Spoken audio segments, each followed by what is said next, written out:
¿Qué tal? Hoy vamos a darle la vuelta a una idea que parece muy sencilla. ¿Quién es el culpable de un crimen? Porque, ¿qué tal si la respuesta no está solo en el criminal? Vamos a explorar una idea que cambió todo, la que nos dice que chance, la sociedad misma tiene mucho que ver en los delitos que la atormentan. Esta es la pregunta del millón, el eterno debate. Por muchísimo tiempo, las respuestas se buscaron en la biología, en la genética o en la pura maldad individual. Pero, ¿y si hemos estado buscando en el lugar equivocado? ¿Y si la respuesta está fuera, en el mundo que nos rodea? Y aquí es donde la cosa se pone súper interesante. La sociología entra al quite y pone sobre la mesa una idea radical. El crimen no aparece de la nada. Es más bien un reflejo, casi como una sombra que la propia estructura de nuestra sociedad proyecta. Ok, este va a ser nuestro recorrido. Primero, vamos a ver esa nueva perspectiva. Luego, literal, vamos a mapear el crimen. Entenderemos cómo funciona la imitación, analizaremos un concepto clave llamado anomia y cerraremos con cómo nacen las subculturas. Venga. Empecemos con este cambio de chip. La pregunta ya no es nada más, ¿qué tiene de malo esta persona? Ahora, la pregunta es, ¿qué tiene de malo el entorno que la está produciendo? Esta frase de Alexander Lacassagne es una joya, una metáfora perfecta. Pensemos en el individuo como un microbio. Quizá tiene el potencial de hacer daño, sí, pero es el caldo de cultivo social, el ambiente el que permite que ese microbio crezca, se multiplique y se vuelva peligroso. O sea, la culpa se comparte. Pero claro, una idea así de grande necesita pruebas, ¿no? No basta con decirla. Así que los primeros sociólogos se pusieron a trabajar, dejaron de solo teorizar y empezaron a medir, a observar, a buscar patrones que nadie había visto antes. Y aquí es donde nacen los primeros detectives de datos. Tipos como Quetelet y Worry fueron pioneros. Empezaron a usar estadísticas y, literal, a hacer mapas del crimen. Su lógica era muy sencilla pero súper poderosa. Si el crimen fuera algo puramente individual, al azar, pues estaría regado por todas partes por igual. Pero, sorpresa, descubrieron que para nada es así. Miren, pongan atención a esta tabla. Es uno de los hallazgos más importantes de Guercerri en Francia. Se dio cuenta de que en el norte, que era mucho más industrial, había un montón de delitos contra la propiedad, o sea, robos. Pero en el sur, que era más rural, lo que predominaba eran los crímenes violentos contra las personas. ¡Boom! Por primera vez se veía con datos duros cómo la economía de una zona estaba conectada con el tipo de crimen que se cometía. Lo que encontraron fue una locura para la época. Primero, el crimen no es casualidad, es un fenómeno social que se puede hasta predecir. Segundo, claro que cosas como el lugar, el clima o la educación importan. Y ojo con este último punto, que es muy profundo.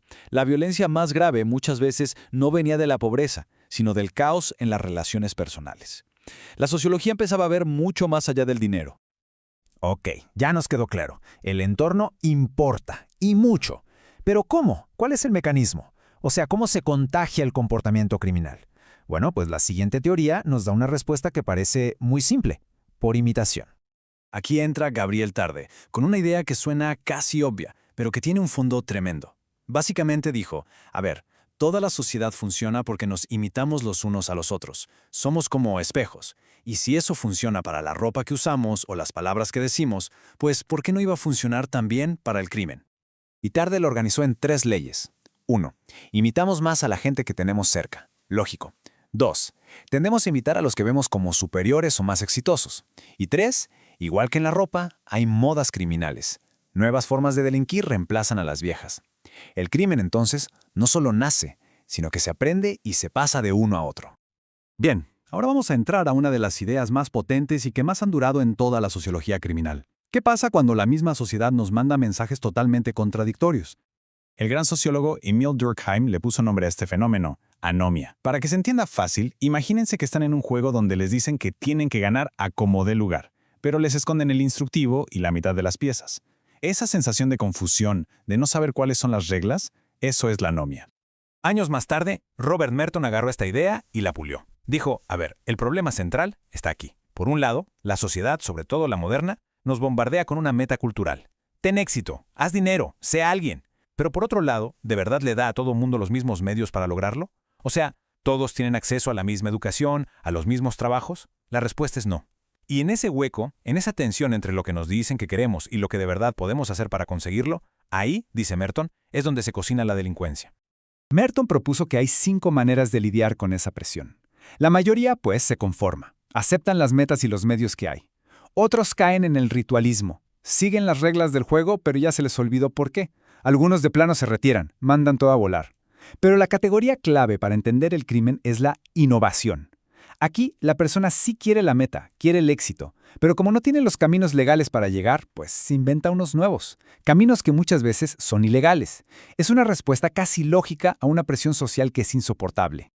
Pero bueno, no siempre respondemos a estas presiones solos. Muchas veces la respuesta se da en grupo, creando nuestros propios equipos con nuestras propias reglas. Una subcultura es básicamente una solución en equipo para un problema que muchos comparten. Si la cultura oficial no te da un lugar, no te da respeto, pues ¿qué haces? Creas un grupo donde las reglas son distintas y donde sí puedes ser exitoso a tu manera. Albert Cohen usó esta idea para estudiar a las pandillas juveniles y se dio cuenta de algo muy revelador. Mucho de lo que hacían no era para ganar dinero, no era práctico. Era, como él decía, malicioso y negativo. Era un acto de pura rebelión. Era una forma de tomar los valores de la clase media que los rechazaba y pisotearlos. Era decir, sus reglas no me sirven, pues aquí no valen. En mi grupo, ser malo es lo que nos hace buenos. Y bueno, esta línea de tiempo resume este viaje increíble. Pasamos de ver manchas en un mapa en los años 1830, a las leyes de imitación de tarde, al concepto de anomia de Durkheim, a las formas de adaptarse de Merton y finalmente a las subculturas de Cohen en los 50. Cada paso nos fue acercando más y más a entender el crimen no como un acto aislado, sino como un fenómeno profundamente social. Entonces, si nos quedamos con una sola cosa, que sea esta. La sociología no es que le quite la responsabilidad a la persona, para nada, pero sí nos obliga a levantar la vista, a ampliar el zoom.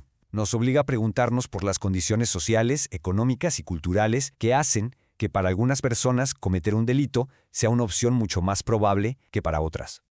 Y todo esto nos deja con una pregunta final, una pregunta enorme y bien complicada.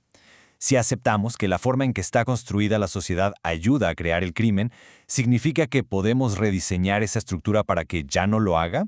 ¿Es posible entonces construir una sociedad que no proyecte sus propias sombras?